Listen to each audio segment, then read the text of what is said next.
Hi, my name is Darren Joseph from HCJ.tax, a team that demystifies that sometimes confusing world of international tax. And HCJ.tax is a part of Moore's role in Asia Pacific, which has over 30 offices as far north as Tokyo and Beijing, all the way down to Auckland, New Zealand, and all the way across to the Gulf states, including Bahrain and the United Arab Emirates. So what I want to do now is share a clip from a recent Zoom webinar that we did as part of MARP.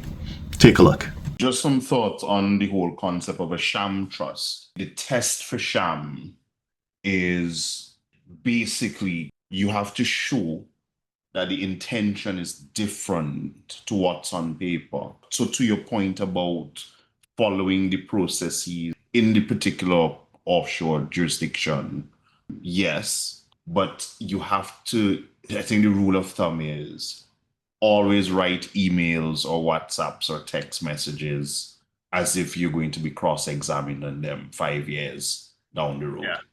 So I think that's a rule of thumb.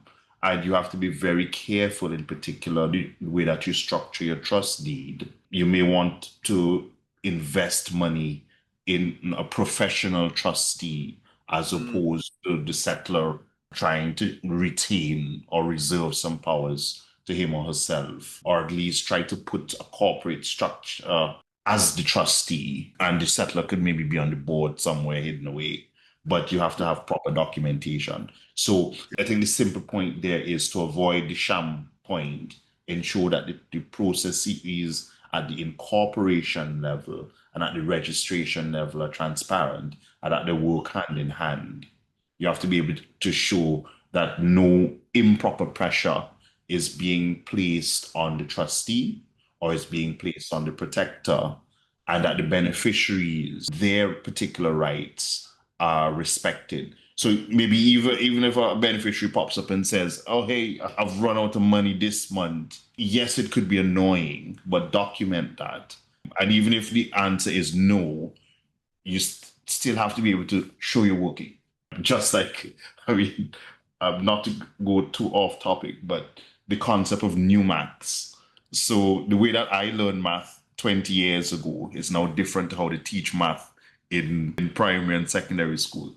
But the common thread is you have to be able to show the working, even though your answer is nonsense.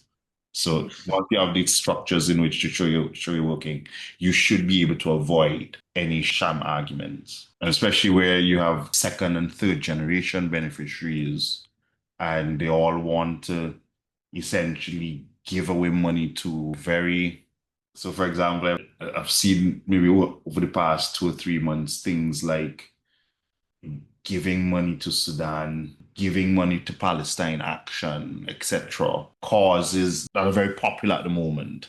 And trustees are really pushing back against that. And of course, ESG, everyone's, climate this, climate that, but, there we are. But my last point was avoid divorce at all points in time, because it is the divorce law that brought in the piercing the veil arguments in the common law world. And it is the divorce laws that really brought in this whole concept of sham trust.